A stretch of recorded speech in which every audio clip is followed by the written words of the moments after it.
The Bible slipped from Emma Collins's hands and hit the wooden floor of Redemption Creek's only church with a crack that split the silence like a gunshot.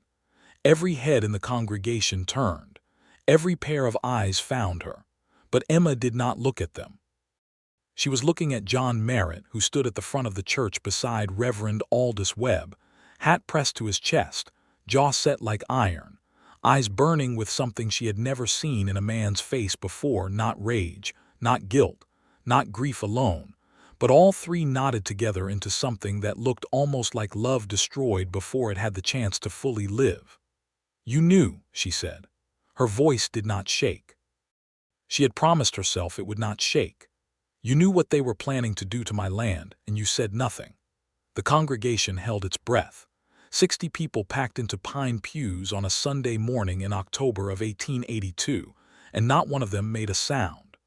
Outside, the wind off the Colorado plains rattled the stained glass that old Reverend Webb had hauled all the way from St. Louis in the back of a freight wagon 3 years prior. The light coming through it turned the whole room amber and rose, and it made Emma look like something out of a painting, standing there with her dark hair coming loose from its pins and her green eyes bright as wildfire. John Merritt took one step toward her, then stopped.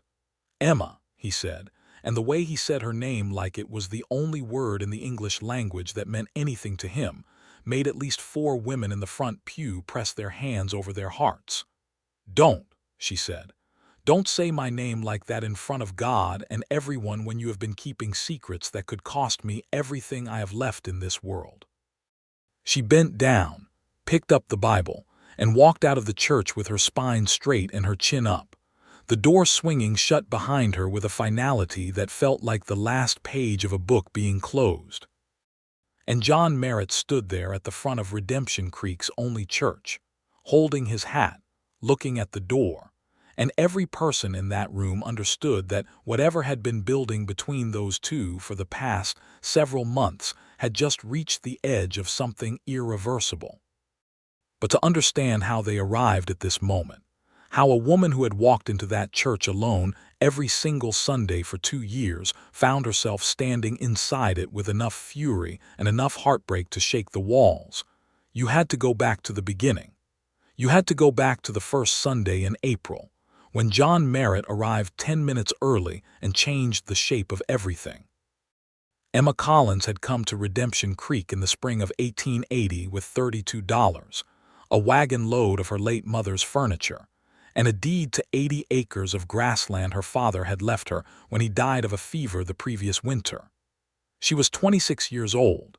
She had no husband, no brothers, no uncles within 500 miles, and she had a way of holding her shoulders that told people immediately she was not interested in being felt sorry for. The town of Redemption Creek sat in the southeast corner of Colorado Territory, pressed between a line of red bluffs to the east and a creek that ran clear and cold until August and then ran sluggish and brown. It had a general store run by a German man named Heinrich Baum who smelled of pipe tobacco and licorice. It had a saloon called the Silver Spur, where men came in covered in dust on Friday nights and left covered in something else entirely on Saturday mornings. It had a sheriff named Dahlin who was competent with paperwork and less so with confrontation. And it had a church, the Community Church of Redemption Creek, where Reverend Aldous Webb preached from memory every Sunday morning at 10 o'clock because his eyesight had gone bad and he refused to admit it. Emma had attended that church every single Sunday from the first week she arrived. Not because she was particularly devout, though she did believe in God in a quiet and unargumentative way. She went because it was one of the few places in a frontier town where a woman alone could sit in a room full of people and not be expected to explain herself or perform gratitude for being included. The church was democratic in that particular way. You sat down, you listened, you stood and sang when the time came, and when it was over you shook the reverend's hand and went home. Nobody asked who your husband was. Nobody lingered too long or stood too close. She sat in the third pew from the front, left side, every single Sunday. She arrived at 5 minutes past 9, which was early enough that the building was still empty and cool and smelled of cedar and old hymnals. And she would sit in the silence before the rest of the congregation filed in, and she would think about her father, and sometimes about her mother, and sometimes about the land and the work ahead of her, and sometimes about nothing at all. She planted wheat on the eastern half of her acreage and ran 12 cattle on the western half. She had a small farmhouse that needed its roof repaired before winter, and a barn that needed new boards along the south wall. She had a neighbor to the north named Silas Greer, who was friendly in the particular way of men who wanted something from her, which meant he brought her venison twice in the spring, and then began asking questions about her eastern fence line that she answered with careful vagueness. She was not unhappy. She was busy, and she was building something, and there was a satisfaction in that which felt solid and real in a way that most things in her life had not felt since her father died. The first Sunday in April of 1882 began like every other Sunday. Emma braided her hair, put on her good blue dress, the one with the white collar, and drove her wagon the 1.5 miles into town. She tied her horse, a brown mare named Cass, to the hitching post in front of the church and walked up the 3 wooden steps to the front door. She pushed it open, and John Merritt was sitting in her pew, not exactly in her spot. He was sitting at the far right end of the 3rd pew from the front, left side, which was technically the same pew she always sat in but 4 feet away from her usual place. He was sitting with his hat on his knee and his eyes on the empty pulpit, and he had the particular stillness of a man who was thinking very hard about something he could not solve. Emma stopped inside the doorway. He looked up. She would think about this later. In the way you think about the first moment you see something that is going to matter to you, trying to catalog it accurately for the record.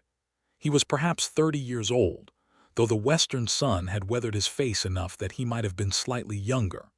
Dark hair worn a little long, dark eyes that were not quite brown and not quite black, a jaw that looked like it had been cut from the same red stone as the bluffs east of town. He wore a white shirt and a black vest, and he had the kind of hands that came from years of work, the knuckles slightly enlarged, the palms wide. "Morning," he said. "Good morning," Emma said. She walked to the pew, sat down in her usual spot, and opened her hymnal. He did not speak again, neither did she. The church filled up around them, and when Reverend Webb began to preach, Emma noticed that the man beside her, she did not know his name yet, had never seen him in town, certainly had never seen him in this church, sat with the same quality of quiet attention she gave to the sermons, which was to say that he listened without performance, without nodding vigorously or calling out amens, but with his whole body still and his eyes clear. After the service, she shook Reverend Webb's hand at the door. "New man in town?" She asked the Reverend quietly, with a small tilt of her head back toward the congregation filtering out behind her. Reverend Webb's cloudy eyes crinkled. "John Merritt. Took the Haverson place on the South Road. Came in last week." She nodded. The Haverson place was 120 acres with a creek-fed pasture and a solid house. Old Haverson had sold it the previous fall when his wife's health demanded they move to Denver. It was good land. "Ranching?" she asked. "Horses," the Reverend said. "Breeding and training, I believe." She drove home thinking about nothing in particular, and by Thursday she had mostly set the man aside in her mind and gone back to the business of her own life, which was considerable. The following Sunday, she pushed open the church door at 9:05 to find John Merritt already in the 3rd pew left side. This time he was not at the far end. He was 2 seats closer to the middle, still giving her the left end of the pew where she usually sat, but he was closer. She sat down. "Miss Collins," he said. She turned and looked at him. "You know my name. Reverend Webb introduced us last week, informally, on your way out." She didn't remember that. She had been thinking about a fence repair. "Mr. Merritt," she said, and went back to her hymnal. But a hymnal, it turned out, was a limited barrier when the man beside you smelled like cedar soap and wore his silence like something comfortable, and his dark eyes had a way of noticing things without making you feel observed. On the third Sunday, he arrived even earlier. She came through the door at 5 minutes past 9 and he was already there, and there were 2 minutes of complete silence in the empty church before he said, very carefully, "I wanted to ask if your roof needed attention before summer. I have timber." Emma put her hymnal down and looked at him directly. "Why would you want to do that?" she asked, not ungratefully, genuinely. She wanted the actual answer, not the polished one. He took a moment. She appreciated that. "Because your father was Daniel Collins," he said, "and he did something for me once that I never had the opportunity to repay." That particular answer she had not expected. Her father had been a circuit rider before he settled on the land he eventually left her. He had traveled through half of Colorado and Wyoming and eastern Utah for 20 years, carrying medicine and news, and sometimes just company to people in isolated places. He had known an enormous number of people Emma did not know and had done an enormous number of things she would never fully learn. "When?" she asked. 1876. I was 17. He found me on the road between Pueblo and Colorado City, half dead with the chill fever.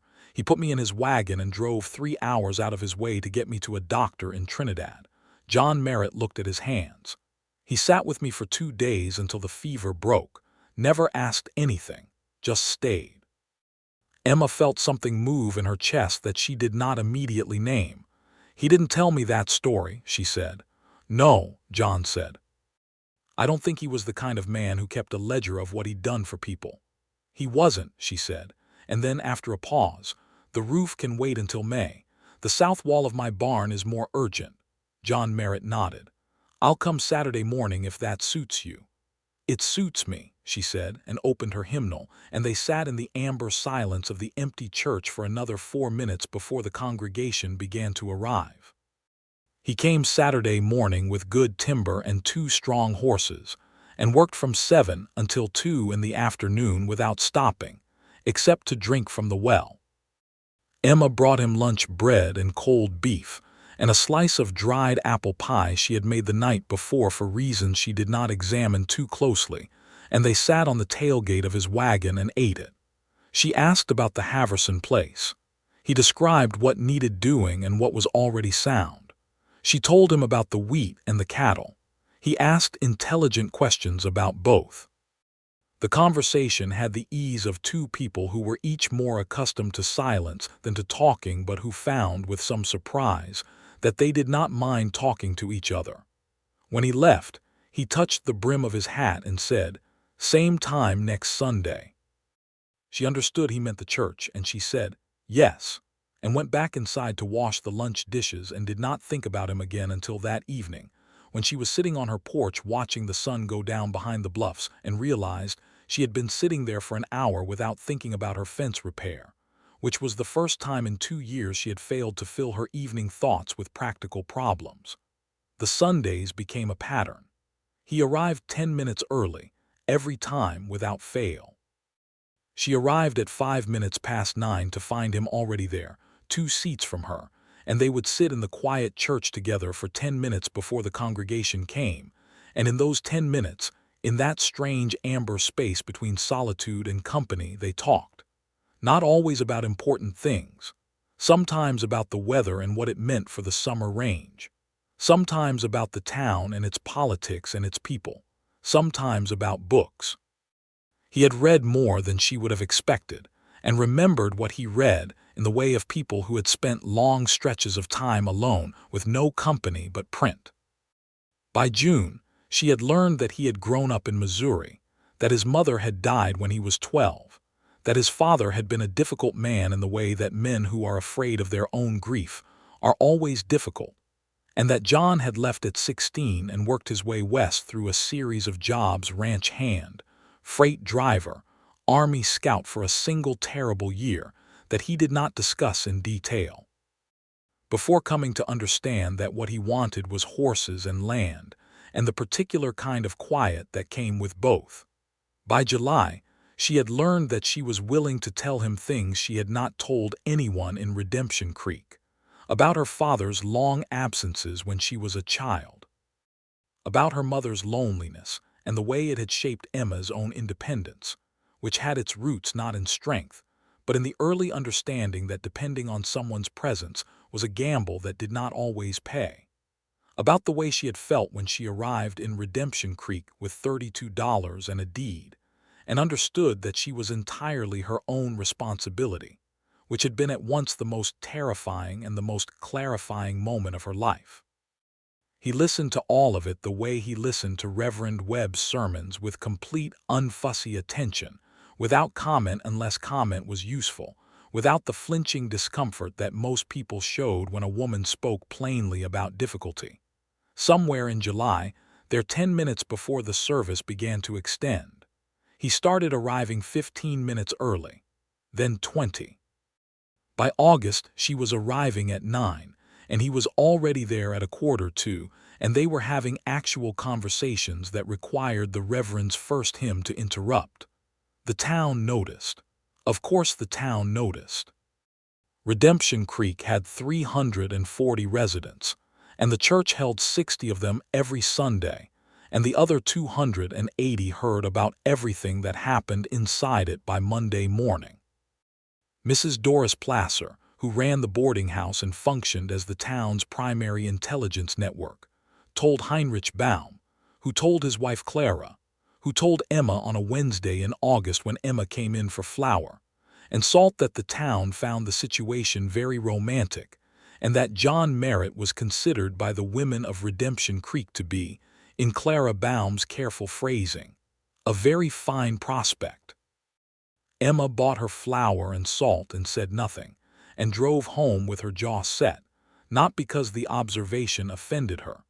She was past the age of being offended by ordinary human nature, but because she had not yet decided what she herself thought about the situation, and she preferred to make her own determinations before the town made them for her. What she thought, when she sat down with herself honestly, was this: John Merritt was the first person she had met in her adult life who made her feel simultaneously entirely known and entirely safe. That combination was rarer than gold in the Colorado hills. She had known men who made her feel known in a way that felt like exposure, and men who made her feel safe in a way that felt like suffocation, and she had never before met anyone who offered both without the cost attached to either. She also thought, because she was an honest woman, that he was very handsome in the way of men who don't know it, which was the most dangerous kind. What she did not know, what she could not know, what would become the dark hidden thing at the center of everything, was that John Merritt had arrived in Redemption Creek with a secret he had not yet figured out how to tell her, and that the longer he waited, the worse it was going to be. The trouble had its roots in a man named Gerald Crane. Gerald Crane was 47 years old, and he operated out of Pueblo, Colorado, with a legal office that handled land acquisition and a reputation for operating at the edge of what the law permitted without quite crossing into what it prohibited. He had made a considerable amount of money buying up small parcels of land across southeastern Colorado in the years since the railroad had begun its expansion through the territory, because he understood something that most homesteaders did not: that the railroad's route, when it finally came through, would make certain parcels of land, those sitting above water sources or on flat grades suitable for rail bed, worth 20 times their current value. Emma Collins's 80 acres sat directly above the most reliable underground water source within 40 miles of the proposed rail route. Gerald Crane had been trying to buy it since 1881, and Emma had refused him twice, politely and then firmly. After the second refusal, Crane had begun acquiring the parcels around her land, slowly and quietly, creating a situation where her 80 acres would eventually be surrounded by Crane-controlled land, cutting off her access to the road and to town, forcing a sale. John Merritt knew all of this because 6 months before he arrived in Redemption Creek, he had been employed by Gerald Crane. Not as an enforcer, not as a man of violence. That was not John's nature and never had been. He had been hired as a land surveyor and assessor, because he had learned surveying during his years in the Army and was good at it, And because Crane paid well and John had been between work and the Haverson place had presented itself as an opportunity that required capital he didn't yet have. He had come to Redemption Creek to survey the land in and around the proposed rail route and to provide Crane with detailed maps of the water sources and grade profiles. He had done this work for 3 months before he understood the full nature of what Crane intended. When he understood it, when he saw Crane's acquisition map and recognized Emma Collins's acreage at its center, marked with a red X and the notation Final Target, he had gone to Crane's office and told him he was done. Crane had not been alarmed. Men like Gerald Crane were never alarmed by resignations, because men like Gerald Crane understood that information, once gathered, did not leave with the person who gathered it. He had let John go pleasantly, kept the maps, and kept right on with his plan. John had stayed in Redemption Creek because by then he had purchased the Haverson place with the money he'd saved, because he wanted to build something honest on honest land, and because he had met Emma Collins in her church pew and felt the entire architecture of his loneliness shift in a way he couldn't explain and couldn't ignore. But he had not told her about Crane. He had told himself he would tell her when the time was right. And the time was never quite right because the closer they became, the more he understood that the revelation would look, from where she stood, like a betrayal. Like he had arrived in her life wearing 2 faces. Like the connection they had built in those 10 minutes of Sunday silence had been constructed on a hidden foundation of something corrupt. It was not true, or not entirely true, but truth and appearance were different currencies in the Wild West, and he knew it.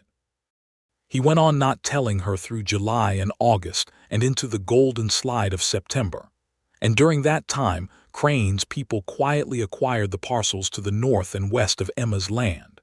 And Silas, Greer, Emma's friendly neighbor who brought her venison and asked about her fence line, turned out to be Crane's man in Redemption Creek.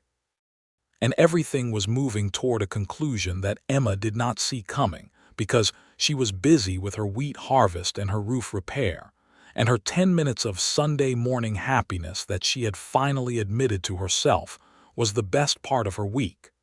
The wheat came in well in September. Emma hired 2 men from town to help with the harvest, brothers named Pete and Carl Dorfman, good workers, reliable. And for 2 weeks she worked from first light until she couldn't see the field anymore, and she was brown from the sun and her hands were calloused past the point of caring about them, and she felt, during those harvest days, a satisfaction so complete it was almost like joy. John Merritt came on the 3rd Saturday of harvest and worked alongside the Dorfman brothers without being asked, and Emma did not send him away because she needed the hands, and because watching him work, the straightforward competence of it, the absence of complaint or performance, made her feel something she had been carefully not naming for several months now, and in the physical weariness of harvest, she was too tired to maintain the careful not naming. That evening, after the Dorfman brothers left, she and John sat on her porch with 2 cups of coffee and watched the harvest moon rise over the wheat stubble, and neither of them spoke for a long time, and it was the most comfortable silence Emma Collins had ever sat inside. "My father would have liked you," she said eventually. John was quiet for a moment. "That means a great deal to me. He didn't like many people. He liked people who did what they said and said what they meant." She paused. "He would have said you were a straight man." John's hands tightened around his coffee cup very slightly, and Emma did not see it because she was looking at the moon. "I want to be that," John said. "I'm trying to be that." She turned and looked at him then, because there was something in his voice that was different from his usual tone, something rougher, something that sounded like a man arguing with himself. "Is there something you want to tell me?" she asked. He looked at her. In the moonlight his face was all shadow and clean line, and his dark eyes held something she recognized now as the expression of a man standing at a crossroads where both directions led somewhere hard. "Yes," he said. "But I need to figure out how to say it right." "John," she said, "I am not fragile, say it plain." He set down his coffee cup. He leaned forward with his elbows on his knees. He looked at the ground for a moment, and then he looked at her. "Before I came here," he said, "I did work for a man named Gerald Crane, land surveying. I mapped the water sources on the land around Redemption Creek, including the sources on your property. I didn't know what he intended to do with the information when I took the job. When I understood what he was planning, how he was acquiring land around small holders to force them out, I quit. But the maps existed. I couldn't unmake them." Emma sat very still. The moonlight fell on her face and her expression was careful and even. "Crane has been buying land around my property," she said. It was not a question. "Yes. He's got the parcels to the north and west now. I believe he's working on the south. Your neighbor Greer is his man." The silence stretched. A coyote called somewhere out in the dark pasture. "How long have you known about Greer?" she asked. "Since June." "It's September, John." He said nothing because there was nothing to say to that. It was September and he had known since June, and he had sat in that church pew every Sunday for 5 months and never said a word about it. "I was afraid of what it would look like," he said finally. "I was afraid you would think I came here as part of it. And then every week I waited, it looked worse than the week before, and I couldn't find the words that would make it land the right way." "There are no words that make that land the right way," Emma said. Her voice was very quiet. "There are only words that land true and words that don't." She stood up. She took both coffee cups inside. She came back to the doorway. "I need you to go," she said. "I need to think." He stood up immediately, picked up his hat, walked to his horse. He paused with his hand on the saddle horn. "I'm sorry, Emma," he said. "I know that's not sufficient, but it's true." "I know it is," she said. "Go." She watched him ride away down the road toward his land, and she stood in the doorway of her farmhouse in the September dark, and she held herself together the way she had been holding herself together since she was a girl, watching her mother hold herself together, which was from the inside out, spine first. She did not sleep that night. She lit the lamp and sat at her table and thought about it all, about Crane, about Greer, about the rail route and the land value, and the slow, quiet trap being built around her 80 acres. She thought about what it meant that the man she had been, she could say it now, alone at her table at 2 in the morning, falling in love with, had been carrying this hidden knowledge for 5 months. She thought about the difference between a secret kept out of cowardice and a secret kept out of fear of loss. She understood the difference, but she was not yet sure it mattered to her in practice. She thought about what her father would have said, and what he would have said was, "People are complicated, Emma, but their actions over time tell you more about them than their worst moment." Over time, John Merritt had driven 3 hours out of his way to save her father's life when her father was a stranger to him. Over time, he had come to her barn with timber and his labor, and asked nothing except the opportunity to repay a debt. Over time, he had arrived 10 minutes early, every Sunday without fail, and sat in the quiet church beside her and listened to her and talked to her and never asked her to be anything other than what she was. He had made one terrible error in judgment that had stretched over 5 months, and the error had been rooted in exactly the fear she herself carried. The fear that being known completely would cost you the thing you wanted most. She sat with that until the lamp burned low, and then she made herself go to bed. And in the morning she drove into town to see Reverend Webb, not for counsel but for the use of his writing table and his knowledge of the county land records. She spent 3 days investigating. She wrote letters to the county recorder's office in Pueblo and to a land attorney in Denver named Sullivan, who had corresponded with her father and was known to be honest. She walked her fence line with a notebook and wrote down every marker and boundary stone.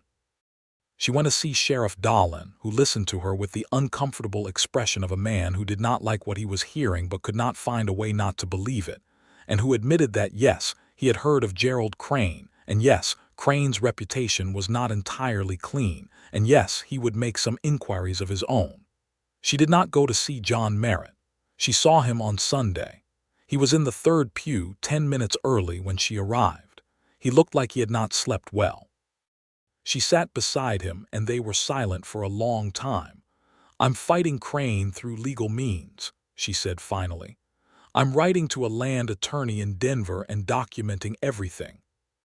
I need to know everything you know about his plans and his methods. John turned to look at her. You'll have everything I know, every detail. I'll write it all down. I also need to know, she said carefully, whether you intend to stay in Redemption Creek after this. For as long as you'll have me here, he said, and possibly longer if you decide you won't. She felt the corner of her mouth move in a way she hadn't expected. That was almost funny, she said. Almost is the best I can do right now, he said. The Reverend's first hymn rose around them, and they stood and they sang, and Emma thought, I am not ready to forgive him, and I am not ready to lose him, and I am going to have to sit with both of those things for a while. That was the Sunday before the Sunday she dropped her Bible. Because in the week between those two Sundays, Gerald Crane came to Redemption Creek in person.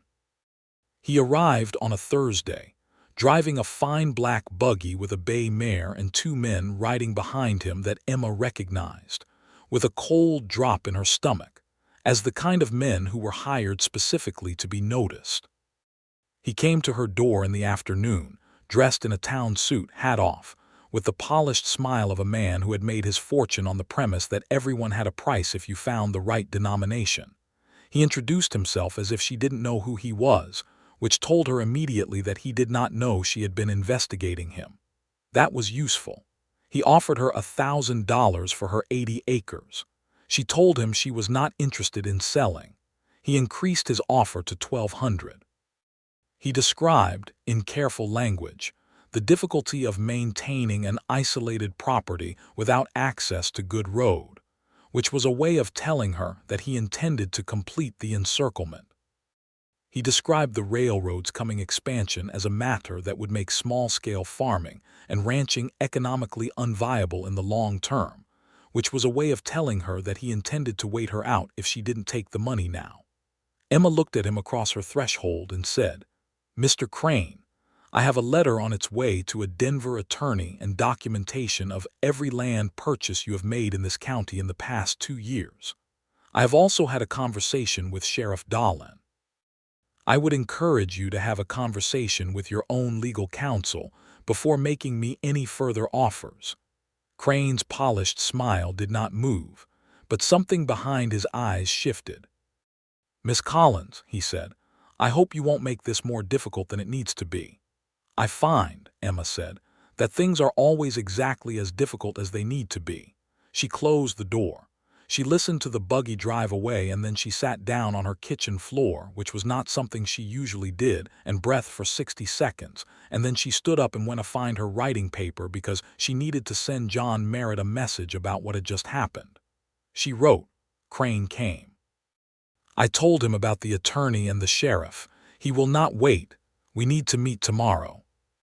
She rode to his place and gave it to his ranch hand, a young Mexican man named Rodrigo, who said he would deliver it when Mr. Merritt came back from the pasture. John came to her place Friday morning at 7 with 4 pages of close, careful handwriting documenting everything he knew about Crane's methods, his acquisitions, his contacts in the county recorder's office, and his arrangement with Silas Greer. He had clearly been up most of the night writing it. Emma read it at the kitchen table while he drank the coffee she had made. She asked questions and he answered them. She took notes. There's a man in Crane's Pueblo office, John said, a clerk named Hooper. He's been there for years and he doesn't like what Crane's doing. I think he might talk if someone approached him the right way. I'll put that in my letter to Sullivan, Emma said. Can I use your name? He looked at her. Use my name for whatever you need. There it was again, that quality he had of offering things without weighing them first, or rather of having already weighed them in private and already decided before you asked. John, she said. I haven't fully, I know, he said. That's all right. I need more time. I know that too. He stood up, picked up his hat. Just let me know what you need for the legal fight, whatever it is. He left and Emma watched him go, and she thought, I'm a woman who spent 2 years walking into that church alone. I know how to be alone. I know what it costs and I know what it's worth. And I am standing here watching him walk away from me, and it feels like something being cut. She sent the letter to Sullivan in Denver. She sent another letter to the county recorder's office in Pueblo, requesting documentation of all land transfers in her county for the past 3 years. She wrote a detailed account of Crane's visit and his implied threats, and gave a copy to Sheriff Dahlin, who put it in his official file with visible reluctance and increasing seriousness. She did not know, going to church that Sunday morning, that Crane had already moved. He had not gone through legal channels. He had gone through Silas Greer. Greer had apparently understood, from Crane's return from Emma's property, that the situation was becoming dangerous, and had done what panicked men in compromised positions sometimes do. He had tried to eliminate the complication before it could eliminate him. He had gone to Reverend Webb. What he told Reverend Webb was this: that John Merritt had come to Redemption Creek as Gerald Crane's agent, that he had surveyed Emma Collins's land without her knowledge or permission, and that the romantic attention he had paid her over the past several months had been part of a deliberate strategy to gain access to her property and her trust. None of this was true. The surveying had been done on public land and the approaches to it, not on Emma's private acreage. And John's feelings for Emma were the farthest thing in the world from a strategy. They were the single most unstrategic thing he had done in his careful, self-contained adult life. But Reverend Webb was a man of 72 who had poor eyesight and good intentions and a very deep belief in his own judgment. And Greer was a man who had lived in Redemption Creek for 4 years and built up a reputation as a decent neighbor and a reliable presence. And the story he told had just enough factual scaffolding. The prior employment with Crane, the land surveying, the timing of John's arrival, that it held together if you didn't examine it carefully. Reverend Webb had told Emma before the service. He had taken her aside and explained what Greer had told him, with great care and visible distress, and Emma had listened with a face like stone, while the world she had been carefully building rearranged itself around this new information. And then she had walked into the church and dropped her Bible, because the worst part was not the accusation itself. The worst part was that when she heard it, when she heard the words deliberate strategy, when she heard planned deception, there was a moment, one terrible small moment, where she did not immediately and completely know it was false. Because the timing was right there. Because he had known Crane. Because he had arrived and found her in her pew and been perfect in all the ways she most needed someone to be perfect. And was she not exactly the kind of woman, isolated and vulnerable and asset-rich, that a man with those hidden motives would seek out? That doubt was the betrayal. Not his, but her own. And it lasted only a moment before she looked at 5 months of evidence and knew better. But the fact that it had existed at all, that terrible flicker of believing it, was what had broken something loose in her chest and sent the Bible to the floor. She walked out of the church into the cold October air, and she stood on the steps with her hands pressed flat against her thighs and breathed. John came out behind her. She heard the door and she heard his footsteps on the wooden steps, and she did not turn around. "That was Greer's story," he said, "not mine." "I know that," she said. Then why? She turned around and looked at him, and whatever he saw in her face made him stop talking. "Because for 1 second," she said, "I believed it. Not because it was true, but because I am a woman who has learned to expect the worst from the best-looking moments. And that is not your fault, John, it is mine. And it is my father's long absences and my mother's loneliness and 2 years of being alone in that church. And I am angry at myself for the 1 second it took me to know better." John stood very still. The October wind moved through the main street of Redemption Creek, sending a spiral of dust past the hitching posts. "You knew better," he said quietly. "I knew better." He took 2 steps down toward her. "Emma, I came to Redemption Creek for the Haverson land and for the horses, and because your father saved my life and I wanted to find a way to repay that debt. Those things are all true.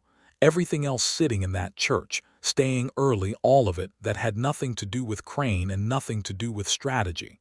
That was just me not being able to make myself leave." She looked at him for a long moment. "Greer lied to Reverend Webb," she said. "Yes. And Reverend Webb told half the congregation this morning by the look of the faces in there. Yes, she looked at the church door. We need to deal with that. We. He said, and the way he said it was careful, as if he were holding something fragile. You came to Crane's attention because of me, she said. He used Greer to destroy your reputation because you had documentation that could damage his legal standing. We are in this together whether I have formally decided anything about the rest of it or not. That's a very practical framing, he said. The corner of his mouth moved. I'm a practical person, she said. Come on. She walked back up the steps and through the church door, and John Merritt followed her, and together they walked to the front of the church where Reverend Webb stood with the remains of his congregation still milling in confused and agitated clusters. Emma Collins stood at the front of the Redemption Creek Community Church, and she said, clearly and without raising her voice, I would like everyone to listen. They listened. She told them the truth. She told them about Crane and the land acquisition scheme and the rail route and what it meant for the small property holders of the county. She told them that John Merritt had surveyed public land for Crane before he understood the full nature of the scheme, had quit when he understood it, and had spent the past several months providing her with documentation to fight it. She said Silas Greer was Crane's agent in Redemption Creek, and that what Greer had told Reverend Webb was a deliberate lie intended to discredit the man whose testimony could expose Crane. The congregation was silent throughout. When she finished, Heinrich Baum said, I knew Greer was off, something about that man. Clara Baum said, you have documentation. I have 4 pages from John, and I have letters out to a Denver attorney and the county recorder, Emma said. Then you should also have this, said an old woman named Harriet Cole, who had lived in Redemption Creek longer than anyone and had the moral authority that comes with extreme age and complete fearlessness. She stood up from her pew and said, Gerald Crane tried to buy my 6 acres 2 years ago. I have the original offer letters and my refusal in writing. You can have them. 3 other people in the congregation said similar things. Crane had been working Redemption Creek longer than Emma had known. Reverend Webb sat down heavily in the front pew and put his face in his hands for a moment. When he looked up, his cloudy eyes found John Merritt's. Mr. Merritt, he said, I owe you an apology. No, Reverend, John said. You were protecting someone you care about. That's not something that requires apology. They left the church with 4 additional pieces of evidence against Gerald Crane, and the combined intelligence of a community that had been watched and quietly threatened for longer than any of them had admitted, even to themselves. They drove together in Emma's wagon. She had left Cass at the hitching post in front, and John's horse was tied there too, but she said, leave the horse and ride with me, and he did back to her farmhouse, and they spread everything across her kitchen table. John's 4 pages and Harriet Cole's letters and the documentation from the other landowners and Emma's correspondence and everything else. The Denver attorney, Sullivan, replied 11 days later. His letter was careful and direct. He had found irregularities in the land title filings Crane had submitted through the county recorder's office, specifically in the way the purchase agreements had been dated. He had also spoken, without disclosing his client's name, with a clerk in Crane's Pueblo office who had described a pattern of coercion and falsified documentation that, if substantiated, constituted land fraud under territorial law. Sullivan came to Redemption Creek in November. He was a small, methodical man with spectacles and a formidable briefcase, and he spent a week in town talking to every landowner who had been approached by Crane and collecting documented evidence. He was particularly interested in the surveying maps that John Merritt had produced, which John explained were based on his own observation and not on any private access granted by the landowners. He had never set foot on Emma's property or anyone else's without permission. Which means, Sullivan said, that Crane's surveys were done on public right-of-way, which is legal, and that his acquisition strategy was not illegal in itself. The fraud is in the title filings. Is it enough? Emma asked. Sullivan polished his spectacles. The title irregularities alone would void 3 of his acquisitions and open the others to challenge. Combined with the coercion testimony, yes. I believe this is sufficient to pursue in court. How long will it take? Emma asked. These things take time, Sullivan said. A year, perhaps more. The territorial court in Denver has a significant case backlog, but I can file injunctions immediately that will prevent any further acquisitions and halt any attempt to restrict your road access. File the injunctions, Emma said. The injunctions were filed. Sullivan returned to Denver with his briefcase full of evidence. Silas Greer, apparently understanding that his position had become untenable, packed up his property in the second week of November and left Redemption Creek in the middle of the night without a word to anyone, which Sheriff Dolan took as confirmation of everything Emma had suspected about him. Gerald Crane sent a letter the following week. It was addressed to Emma, and it was formally polite, and it said that in light of the current legal situation, he was prepared to release his options on the parcels adjacent to her property if she would agree not to pursue the fraud allegations. Emma read the letter twice, set it down on her kitchen table, and wrote back, "My attorney has authority to negotiate. I do not." She gave the letter to John to read because he had been coming to her kitchen table every evening for a week now, and she had stopped finding reasons why that was purely practical. He read it. He set it down. "He's scared," John said. "He should be," Emma said. John looked at her across the table. The lamp was burning low and the kitchen was warm, and outside the November wind was working itself into something that would be snow by morning. "Emma," he said. "Don't," she said. "I haven't said anything yet." "You were about to ask if I'd made up my mind," she said. "About the rest of it." He was quiet. Then, "Yes." She folded her hands on the table. She looked at them for a moment. "I have been thinking about what it means," she said, "to trust someone. I have been thinking about my mother, who trusted my father completely and was very often alone. And I have been thinking about the fact that there is a difference between trusting someone and trusting the shape of what you know of someone." She looked up at him. "I know the shape of you, John Merritt. I have been watching it for 7 months, in that pew and in this kitchen and in my barn and in my wheat field. You made one mistake, and you made it for the worst possible reason, which is the best possible reason, because you were afraid of losing something that mattered to you. That is not a reason to distrust. That is a reason to understand." The wind moved against the house. The lamp flame swayed. "Are you saying," he began. "I'm saying," she said, "that a man who has been arriving 10 minutes early every Sunday for 7 months has earned the right to be told yes."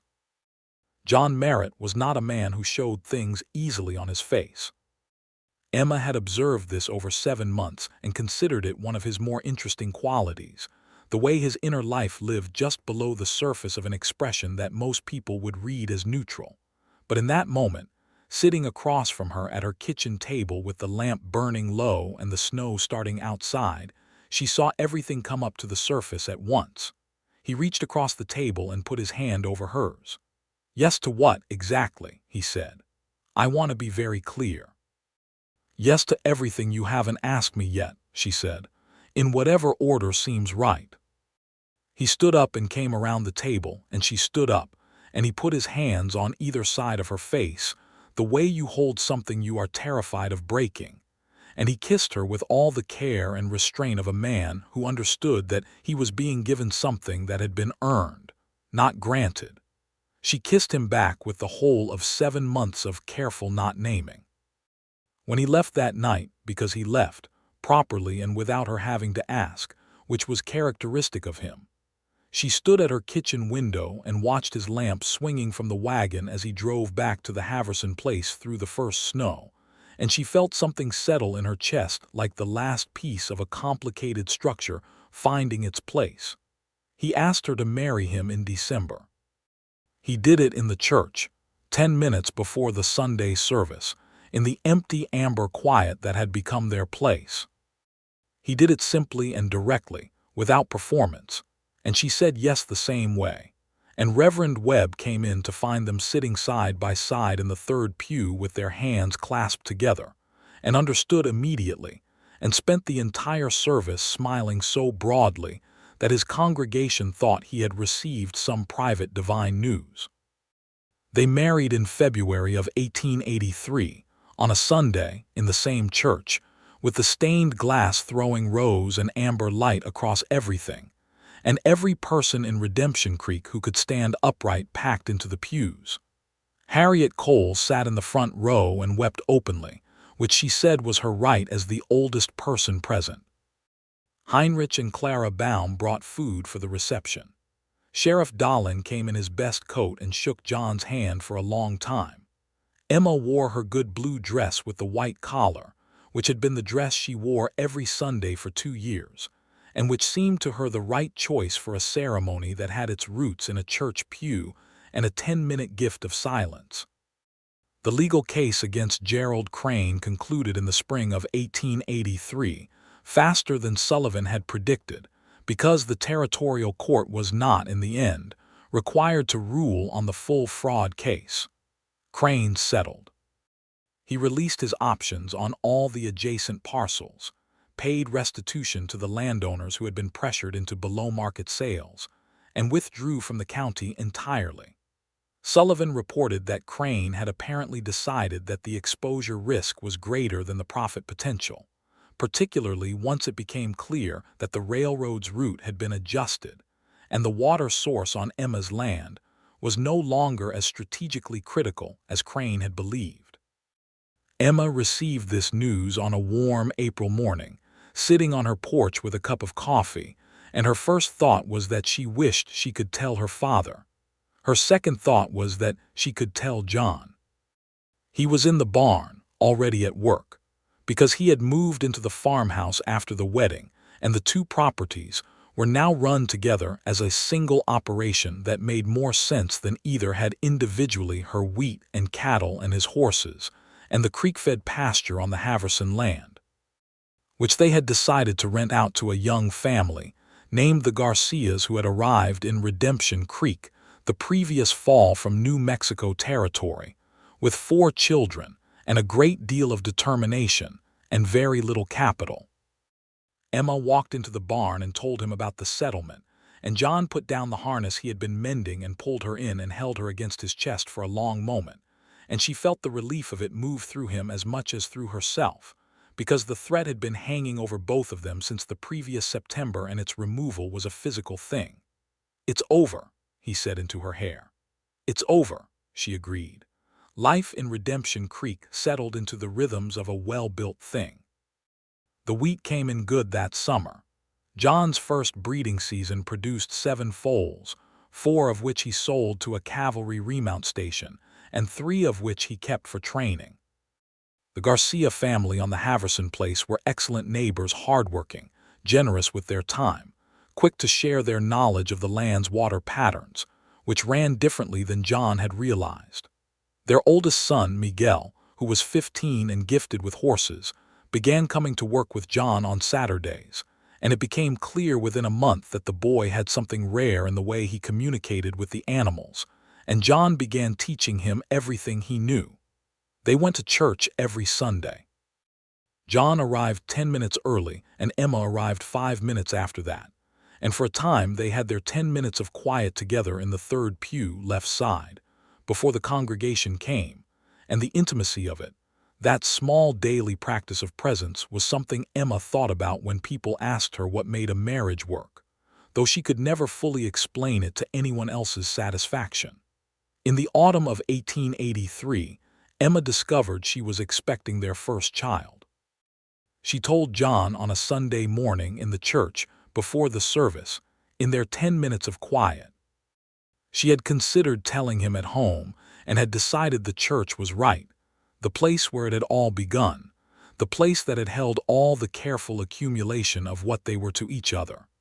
She told him, and he turned and looked at her, and that thing happened again where everything he usually kept below the surface came all the way up at once.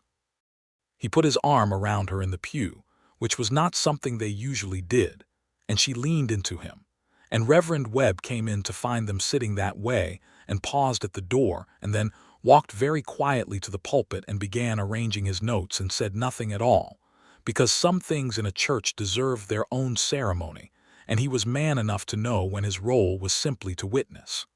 The child was born in June of 1884, a boy. They named him Daniel, after Emma's father, and the naming felt like a completion of something that had been left unfinished.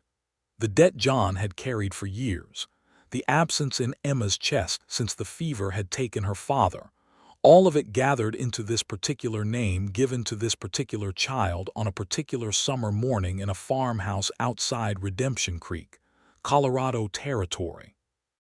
Daniel Collins Merritt was a large, loud, opinionated baby with his father's dark eyes, and his mother's absolute certainty about what he wanted at any given moment.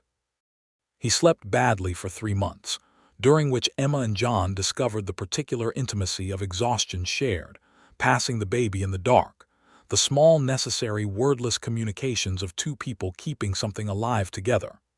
Emma had not anticipated how much she would appreciate John's steadiness in those months. He did not panic, did not retreat, did not perform competence for an audience. He simply did what was needed with the same quiet reliability with which he did everything. By the time Daniel was sleeping through the night, Emma had decided that she had been wrong about one thing she believed when she came to Redemption Creek. She had believed that dependence was always a gamble. She had revised this. Dependence on the wrong person was a gamble. Dependence on someone whose character you had watched accumulate over time, piece by piece, in church pews and kitchen tables and wheat fields and snow, that was not a gamble. That was the opposite of a gamble. That was the safest bet in the world. She told John this on an evening in the fall of 1884, sitting on the porch while Daniel slept inside. "I've changed my mind about something I thought I knew," she said and told him. John was quiet for a moment. Then, "What changed it?" "Watching you with him," she said. "The first month, the way you got up every time without being asked." He said nothing, but his hand found hers on the arm of the rocking chair. In 1885, the railroad came through the county. Its route ran 4 miles south of Emma and John's property, which meant that the land value of their acreage increased moderately but not dramatically enough to feel like a gift, not enough to change the fundamental nature of what they were doing. The town of Redemption Creek acquired a station on the new line and grew, over the following 2 years, from 340 people to nearly 600. Heinrich Baum expanded the general store. A second doctor arrived, which was deeply needed. The only doctor Redemption Creek had had was a man named Prescott who was competent but overworked and had been threatening to relocate to Denver for 3 years. Reverend Webb got a new pair of spectacles from a traveling optometrist and was reported by his congregation to have visibly wept when he could read the hymnal clearly for the first time in years. Silas Greer was never heard from again in Redemption Creek.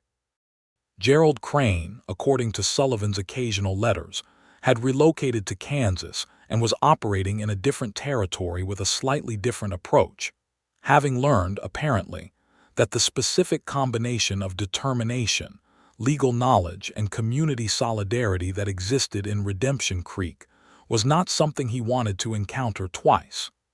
In the spring of 1886, Emma gave birth to their second child. A girl this time, born healthy and loud into a morning of late April light and birdsong. They named her Rose, after John's mother, which made John very quiet for a moment in the way he was quiet when things moved him too deeply for ordinary expression.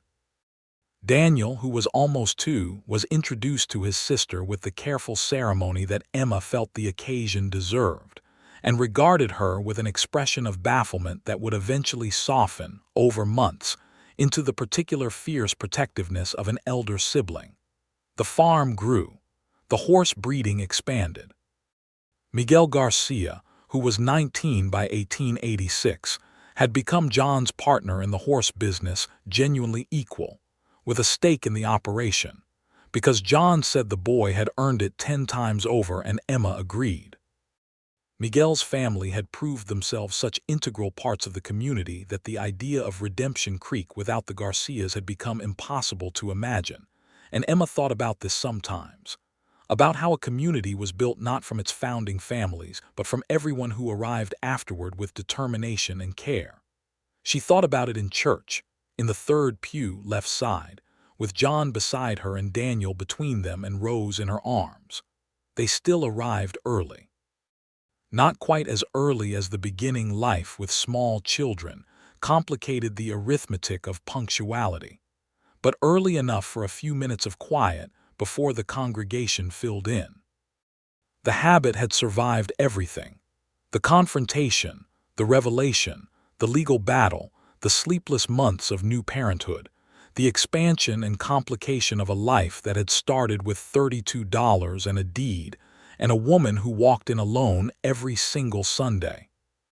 On a Sunday in October of 1886, the same month and nearly the same week as the Sunday 3 years prior when Emma had dropped her Bible and walked out of the church with her spine straight and her chin up, she arrived at the church 5 minutes after 9 to find John already in the third pew, 10 minutes early, exactly as he had been on the very first Sunday in April of 1882. Except this time, Daniel was asleep against John's shoulder, and John was wearing the expression of a man who was entirely and completely home. Emma slid into the pew beside him. Rose stirred in her arms and settled. "Same pew," Emma said quietly. "Same pew," John agreed. She leaned her head against his shoulder, on the side that Daniel was not occupying, and looked at the light coming through the stained glass. The same rose and amber it had always been, the same light that had fallen on her face the morning she stood at the front of this church with fury and heartbreak, the same light that had lit their wedding and every Sunday between then and now. "I have been thinking," she said. "About what?" he said, very quietly so as not to wake Daniel. "About the fact that I walked into this church alone for 2 years," she said. "And what a specific kind of loneliness that was, that didn't feel like loneliness most of the time because I was too busy to let it." "And now?" he asked. She considered this. "Now I walk in with you 10 minutes before I need to," she said, "and a sleeping 2-year-old and a 3-month-old daughter and 4 years of a life that has turned out to be so much more than I thought I was building." John was quiet for a moment. Then he said, "Your father would have said you were building right." Emma smiled. Outside, the October wind moved against the windows, and the stained glass trembled in its frame, throwing patterns of rose and amber across the pine floor, across the pews, across the small family in the third row from the front left side, who had arrived early, as they always did, for the quiet and the light, and the 10 minutes of having everything in the world that mattered sitting right beside them before the rest of the world came in. The congregation filed in. Harriet Cole, in her front pew, reached over and patted Emma's knee and said nothing, which was her way of saying everything. The Baums sat 3 rows back, with Clara already dabbing at her eyes for no reason Emma could discern, except that Clara had always found the Merritts collectively very moving. Sheriff Dahlin, surprisingly regular in his attendance since the Crane affair, sat in the back with his hat on his knee. Miguel Garcia sat with his family, his parents, his younger brothers and sisters, all of them dressed carefully for Sunday, and caught Emma's eye across the church, and gave her a nod that carried in it the entire shared history of the past 3 years. Reverend Webb came to the pulpit in his new spectacles, and looked out over his congregation with the clear-eyed pleasure of a man who could finally see all their faces. He said, "Good morning," and the church said it back, and he opened his hymnal, and the sound rose up into the cedar rafters and out through the October morning, and across the Colorado plains where the grass was the color of honey and the bluffs to the east were burning red, and the land stretched away in every direction as if it had always been waiting for exactly this. Daniel Collins Merritt woke up during the second hymn and looked around with the dignified confusion of a very young child in a familiar place, and then looked up at his father's face, and then at his mother's, and apparently determined that everything was satisfactory and went back to sleep. Rose, in Emma's arms, did not sleep. She lay with her eyes wide open and her expression one of absolute serious attention, taking it all in: the music, the light, the warmth, the voices, as if she understood already that paying careful attention to the world was the most important work there was. Emma watched her daughter's face and thought about all the things she would teach her. About land and work and the law and what you did when someone tried to take what was yours. About community and what it meant to build one and to be part of one, and to owe it your honesty when honesty was needed. About trust and what it looked like over time, accumulated in small daily acts of showing up, of arriving 10 minutes early, of sitting in the quiet church and choosing, morning after morning, to be present. And about love, specifically about the particular kind of love that comes not at first sight but at long sight, the kind that accumulates without announcement until one day you look up, and it is simply there, solid and complete as good timber, built so carefully and so honestly that it becomes indistinguishable from the structure of your life. She would teach her all of it. She had time. After the service, they stood on the church steps in the October light, Emma and John and Daniel, who was now fully awake and attempting to communicate something urgent by pointing at a dog tied to the hitching post, and the congregation moved around them in the comfortable dispersal of Sunday morning, and Reverend Webb shook Emma's hand and then John's and then crouched down with great deliberateness to shake Daniel's, which Daniel found profoundly satisfying. "Good morning, Reverend," Emma said. "Every morning is good," Reverend Webb said, "when you can see it clearly." He touched his spectacles and smiled and went back inside to prepare for the following Sunday. John lifted Daniel onto his hip and offered his other arm to Emma, and she took it, and they walked down the steps of the Redemption Creek Community Church into the brilliant October morning, all four of them together, carrying their ordinary, extraordinary life in both hands.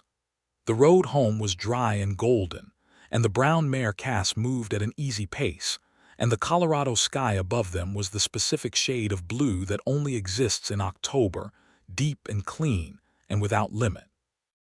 Daniel sat between them on the wagon seat and said "dog" 11 times in reference to the dog he had seen at the hitching post. "Yes," Emma said, each time. "The dog. Good dog," Daniel said with satisfaction. John caught Emma's eye over their son's head, and the look that passed between them was the kind that required no translation and no words, the kind that is only available to two people who have sat in enough silences together to know what the other means without saying it. The farmhouse came into view at the end of the road, the barn with its new south wall, the wheat field, harvested and resting, the horses in the eastern pasture, moving slowly in the morning. The whole accumulated fact of a life built from $32 and a deed, and two people who, separately, had understood the value of showing up early and sitting in the quiet and choosing presence over comfort every single morning, until that choice became as natural and necessary as breathing. Emma Collins had walked into that church alone every Sunday for 2 years, and it had taken one man deciding to arrive 10 minutes early, and 7 months of careful honesty, and a legal battle fought in a kitchen with letters and documentation, and one dropped Bible and one confrontation and one revelation and one forgiveness and one marriage and one January morning and one June morning and one ordinary Sunday after another, to arrive at this particular October. On this particular road coming home, it was enough. It was more than enough. It was, she thought, exactly what a life was supposed to be, not the absence of difficulty or darkness or hidden motives discovered too late, but the presence of someone who kept showing up anyway, 10 minutes early, every time, until showing up was no longer something that needed to be decided but simply something that was. She took John's arm. He drove them home. The house was warm when they got inside, the morning fire still burning low in the kitchen stove. John put Daniel down, and the boy ran immediately to the corner where a rag horse Emma had made him lived, and greeted it with the enthusiasm of someone reuniting with a long-absent friend. Emma put Rose down in her cradle and stood over her for a moment. Rose looked back with her wide, serious eyes. "She's going to be a handful," John said, coming to stand beside her. "She gets that from me," Emma said. "I know," John said, and put his arm around her, and they stood together in the kitchen in the October light, listening to Daniel explain to his toy horse the full story of the real dog he had seen at the church, which was apparently quite a remarkable dog. Outside, the Colorado plains stretched away to the bluffs and the sky and the far horizon, holding all of it in their wide, indifferent, beautiful embrace. The railroad 4 miles south, the town growing in its quiet way, the Garcia family on the Haverson place, the creek running clear and cold, the horses in the pasture, the wheat stubble in the field, and the church standing at the center of it all with its stained glass windows and its pine pews and its third row from the front, left side, where two people had learned in 10-minute increments what it meant to not be alone anymore. Everything resolved, everything settled, every door closed, every debt paid, every seed planted and grown, every silence finally, fully, beautifully shared.